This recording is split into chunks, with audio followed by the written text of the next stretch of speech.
Thank you, everyone, for taking the time to tune in today. Today's episode of the Topping Show is proudly sponsored by Topping Technologies. Topping Technologies is an IT value-added reseller and services company with a special proficiency in IT security. Heck, so your founder at least twice a day. Gotta say, it's quite handsome and brilliant. Easy me, see, that's the joke. If you're an IT leader or business owner, reach out to the team at sales@toppingtechnologies.com. Also, still giving away a free flamethrower with every IT purchase with Picatinny rail adapters that can mount it to any standard AR-15, like all awesome accessories can be. Go to toppingtechnologies.com and click the flamethrower button to learn more and see me shooting a flamethrower. And lastly, trying to get 6,000 subscribers by the end of the month, so if you can click that button and tell your friends and your enemies, I would greatly appreciate it. Going over to the business part of the podcast, you have the 2026 Jeep Recon to start at $67,000.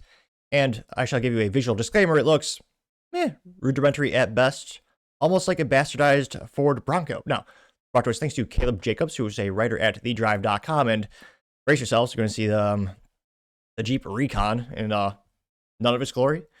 Yeah. And they say, quote, the 2026 Jeep Recon starts at no less than $67,000 and has 650 horsepower. He says, quote, we've been hearing about this newest Jeep model for 3 years, and at this point, now it's finally for sale, and it's extra in every way, which, not design-wise, no, it seems to be lacking, at least for me. And they say, quote, it's not often that an entirely new Jeep model comes along, but that's what we have here with the new Recon. It's a unibody off-roader that's powered by batteries and nothing else. Yes, exactly what you want when you're in the middle of nowhere, to have a vehicle powered by batteries. Yeah. This will be another pavement queen for moms to take kids to soccer practice and go to Whole Foods. Now, they say, quote, this historic automaker has been teasing it for a long time, and we've had a pretty good idea on what it looks like for 3 years. Still, this is officially it, and I must say, it's a curious thing. I mean, curiously disappointing. Some pictures of it. I mean, it looks cheap. Well, it's not cheap, but yeah, it doesn't even look that unique. Now they say, quote, the appetite for such a rig is down significantly compared to when Jeep developed it, and even harsher is the regulatory climate it enters to. The EV tax credit is completely gone. Hopefully you and someone else, anyone you know, with a bank account will be still tempted by Recon specs enough to spend $66,995 on one after destination fees. They say it's certainly rapid with 650 horsepower, 620 foot-pound of torque, 0 to 60 per hour happens as little as 3.6 seconds with sport mode active. I'm not sure those are the stats that Jeep people really care about, but hey, it's got them. They say a better way to gauge Recon's off-road potential is by looking at the fundamentals. The four-door only SUV has a wheelbase of 112.9 inches, which is 3.8 inches shorter than the Grand Cherokee and 5.5 inches shorter than Wrangler's Unlimited.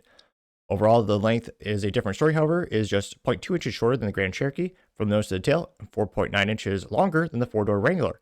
Ground clearance is kind of met at 9.1 inches despite the Moab trim, standard 33-inch all-terrain tires.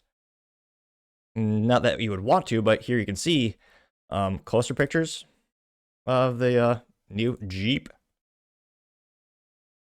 Yeah.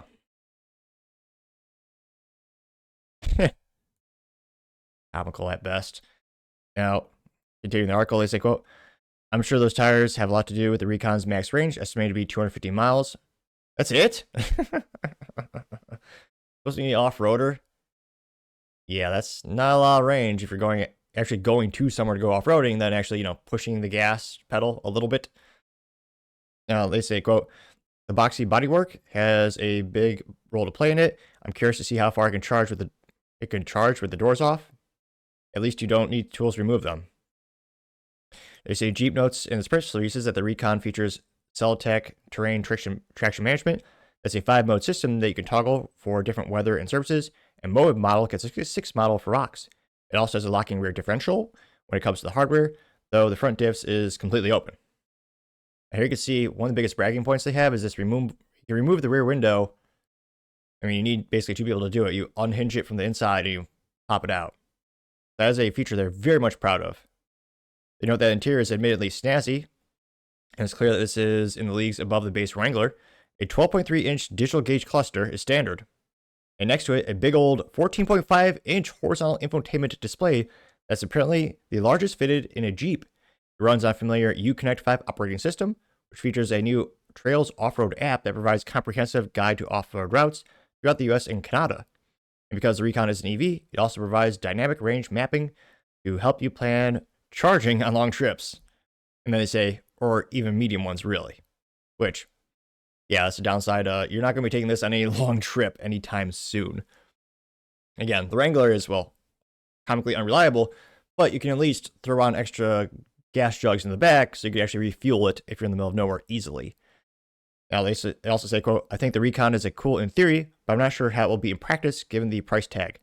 If off-roading is your number one priority, the Wrangler Rubicon Unlimited is a clear choice for $12,000 less? No one's going to buy this crap. You can even get a Wrangler Rubicon 4xe plug-in hybrid for less. Well, you'd have to really not want to get a gas engine to go with the Recon, or at least not a Wrangler. Maybe that's you, though. I suspect no, that is going to be like no one. So it's more expensive, more impractical, more unreliable than a regular Wrangler with a gas engine. I suppose there's a market for this, but again, I suppose the market for this, or I'm guessing the market for this is like 18 people. Maybe? Again, in all realistic scenarios, this will be used as a payment queen to take kids to the soccer practice and the Whole Foods, or might have to go to Walmart if you buy this. That's a lot of money to spend. You might have to reallocate some of their budget, but it's just ridiculous. I don't know. Have an off-roader that can't really off-road. It's EV only, 250-mile range before you actually push the vehicle, or load it up with all your camping gear and all your other stuff. But it's finally debuted. Also, that $7,500 tax incentive, that's gone. So I think EV sales in general will continue to decrease in frequency. And I can't but think, at this price point, who's going to buy this thing? Again, that's just 67 grand. If you're really into off-roading, you're just going to get the Wrangler. As much as I make fun of that for being an abomination of reliability, it sells pretty well, and it's got a huge support in terms of third-party parts, maintenance, upgrades. Even the off-roading community has entire Jeep groups, and they give each other thousands of ducks a year. And they put them on the dashboard, which I suppose is good. If you get an accident, the ducks might hit you as extra interesting thing to happen, I guess. I don't know. They collect the ducks, that's the thing. But yeah, it's interesting. It finally debuted. I think it's a little too, well, the price tag is too much. It's a little bit too late in terms of the trends. But I mean, like, do you think this will survive more than one season of being sold before they cancel it? I can't think this will just be yet another loss for Stellantis as they try to someday get to profitability again. But let me know your thoughts, because as always, be fascinated to hear what you have to say. Thank you everyone for taking the time to tune in today. Again, trying to get 6,000 subscribers by the end of the month, so click that button, greatly appreciate it. Also, give me a thumbs up, thumbs down, and comment. It's a great way to give me some additional feedback, letting me know how to make the show better and better. Lastly, don't forget to take time to tell your family, tell your friends, tell your coworkers, heck, tell enemies, tell anyone, everyone. Just stay safe and fight the good fight.